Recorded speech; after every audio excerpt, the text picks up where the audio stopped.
ॐ अस्य श्री पंचमुख हनुमत्कवचमन्त्रस्य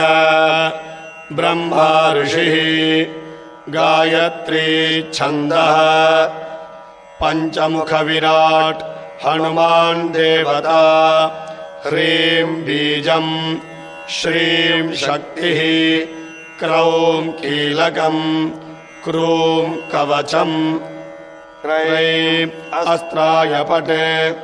इति दिग्बन्धः। श्रीगरुड उवाच अथ ध्यानं प्रवक्ष्यामि शृणु सर्वाङ्गसुन्दरी यत्कृतं देवदेवेन ध्यानं हनुमतः प्रियम् पञ्चवक्त्रं महाभीमं त्रिपञ्चनयनैर्युतं बाहुभिर्दशभिर्युक्तम्